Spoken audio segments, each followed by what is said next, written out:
The annual Pikes Peak International Hill Climb is the second oldest auto race in the United States.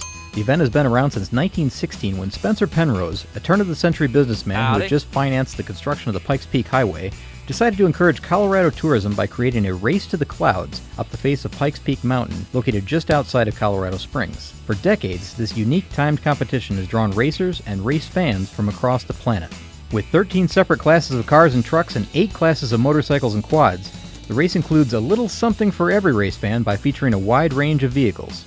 Each year, racers compete in everything from time-attack four-wheel drive cars to vintage motorcycles, open-wheel cars to semi-trucks, and everything in between.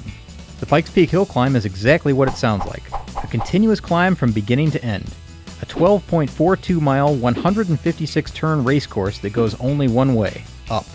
It's a high-speed timed race to the summit that begins at 9,390 feet of elevation on Mile 7 of the Pikes Peak Highway and ends at the 14,110-foot summit, about 3 miles above sea level. As vehicles progress through the race, the drivers have to compete with the altitude as well as the clock. As the elevation increases, the air thins, placing additional stress on the driver as well as the engine. And the altitude is no joke. While thousands of fans gather on the mountain to watch the event, most prefer to keep to the lower parts of the track where the vehicles start. Traveling to the summit of Pikes Peak can result in altitude sickness. As proving grounds go, Pikes Peak is a demanding race.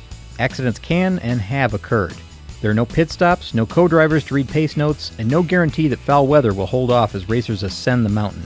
Competitors simply have to expect the unexpected. It's not uncommon for the race to start in sunshine and mild temperatures at the lower altitudes, while just a few minutes away, snow may be falling at the peak. Drivers and their teams have to be ready for almost anything, and they'll experience it all within a matter of minutes as they climb up and over the top. So how fast can a car run the course? As of 2013, the current record is just 8 minutes, 13.878 seconds, set by Sebastien Loeb in a Peugeot 208 T16. But this record probably wouldn't have been possible without one of the latest improvements to the course, full pavement. That's right, up to and including the 2011 race, there were still sections of the Pikes Peak course that remained unpaved. Drivers had to negotiate the changes between tarmac, dirt, and gravel as they summited the mountain. As a result, many of the long-standing race records fell during the first full pavement race in 2012. The race to the clouds continues to foster innovation.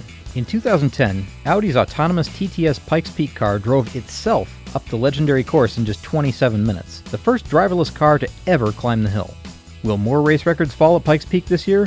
You can count on that. But then again, that's about the only thing you can count on when it comes to this ever-changing and enormously challenging nearly 100-year-old event.